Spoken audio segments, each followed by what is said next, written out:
will you come right home?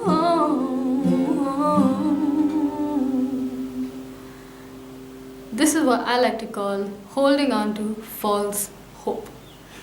Hi, namaste. My name is Kartika Nair and you're watching Synchro Shakti.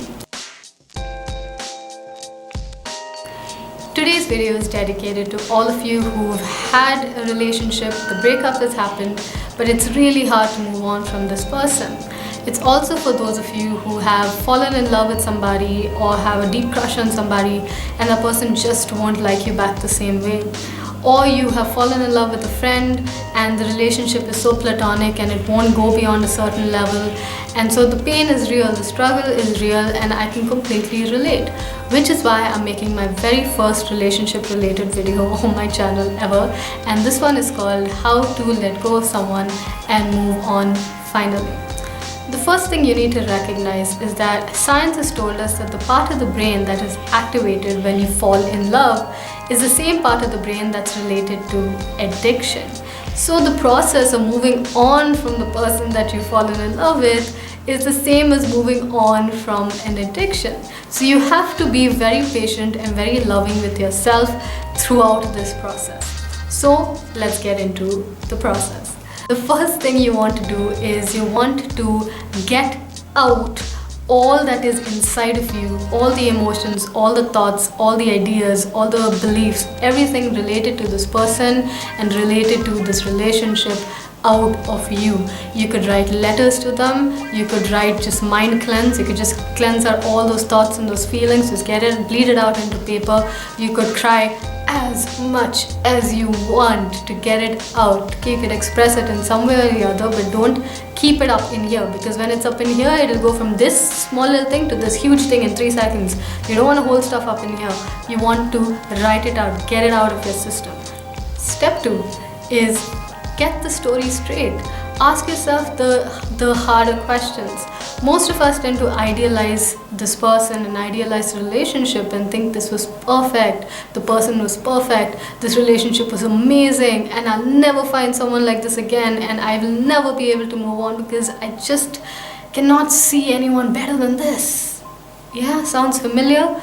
I did the same thing. So first thing you gotta realize is ask yourself the hard questions. Was this relationship always perfect?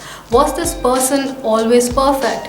Did you ever have to compromise or sacrifice yourself or change yourself in any way to fit in with this person's perspectives, or try to change yourself to impress this person, or constantly have to impress this person, or constantly have to play some sort of charade or role to get this person to love you? Your friends and family always backing you up in terms of this relationship? Because if you ask yourself the harder questions, you might get closer to the actual situation than the idealized situation. For those of you who have asked yourself these questions and you still believe that this person was the perfect person, and for some reason, with all the perfectness of the relationship, just by some odd reason it didn't work out, well, it's still good news, because you now know the potential of the universe to bring you amazing people, to bring you perfect people, to bring you another person who you would feel amazing with. So this is good news for you. You can still move on. Now, for those of you who feel like this was not as perfect as I thought it was, well, good news again. Now it's easier for you to move on to the next step. You don't want to stay bitter at this person, or you don't want to stay bitter about what happened. So you want to look for or make a list of all the positives that you take back from the experience. What are the cool memories you take back? What are the lessons you take back? What is the lessons that they taught you that you take back? So all of these things make you give thanks to the experience, as opposed to getting bitter about it and holding on to all of the bitterness. So what do you give thanks for with regard to the experience? Then we move on to the next step. Forgiveness. Forgiveness, like, is just if you're bitter about it, or you feel that person did you wrong, or whatever has happened, you're taking the dagger out. You're not taking the dagger out and stabbing them back, which is what many people tend to do. We're just taking the dagger out. So in forgiveness, we are forgiving that person for doing the best that they could in that moment, for they didn't know any better. And we're forgiving ourselves for whatever we may have done to have contributed to the situation. That is level 1 of forgiveness. Level 2 of forgiveness is to give thanks to that person for whatever the role that they've played in your life, the lessons you've learned. And one of the lessons is that this person was not perfect and I deserve better. That could be one of the lessons if you choose to look at it that way. But another lesson could just be that I now recognize that I want to be in a better space, in a better relationship, in a more conscious relationship. So you could give thanks to that person for showing you that. Or even if that relationship was completely conscious and amazing, you can give thanks to the person for showing you that a conscious relationship can exist. So whatever it is, you want to give thanks to the person, send them good energy so that they are able to move on into their highest potential and evolution. And you now, good sir, good madam, can now move on to your highest potential and evolution as well. So what do we do now? Now that we've done all of this, how do we move on? First thing is avoid bringing things that remind you of that person constantly into your awareness. If you're holding on to that contact information on your phone of this person, you can share that contact information with a friend of yours. So if you ever need it, that friend, you can take it from that friend of yours and you can delete this number so you're not tempted to text this person. You can unfollow them on Facebook. You don't have to delete them. You can unfollow them on Instagram. You don't have to block them. You can on Facebook, one of the things when you're addicted to a person is you constantly stalk them and see what's happening on their profile, what pictures they posted, who are they with, when were they last time online on chat. So instead of doing all of that stuff, just close the chat box. You can actually just hide that chat box thing so you don't have to see when they came online. You can archive their chat. You can unfollow them and their friends on Facebook so it doesn't remind you of it. Or just get off Facebook for some time, get off Instagram for some time, whatever works for you. Get rid of stuff like things that they've given you or whatever. You don't have to like burn them. You can just put them in a different shelf in a different room. So you're not constantly surrounded by memories that will trigger off when you're trying to move on, because it's kind of like you trying to get over substance addiction and then you have a little bag of the substance put under your pillow. You don't want that. So get rid of it for some time, but get it out of your awareness. Step 2 is you're going to tell your friends and family that the topic of him or her in your conversation cannot come up. That means it's off limits. Do not keep talking about it, remembering it, talking about him or her to your friends and your family or to yourself. Just get that out of the way for a brief amount of time. You don't have to do this forever, but just for let's say 21 days while you're rewiring your brain to start moving on. So the topic of this person is off the table in conversations. The third thing is stop holding on to the idea that this person was the one. This is a big one for me. So when you say this person was the one, you are already in a mental hang-up where you're hanging yourself off the cliff. There is, if you say this was the one, then you've already cut off from the actual the one that may show up in your reality. So when you say the one, you're also holding on to false hope. You'll think of ideas like, maybe I misunderstood this person and maybe I can win them back.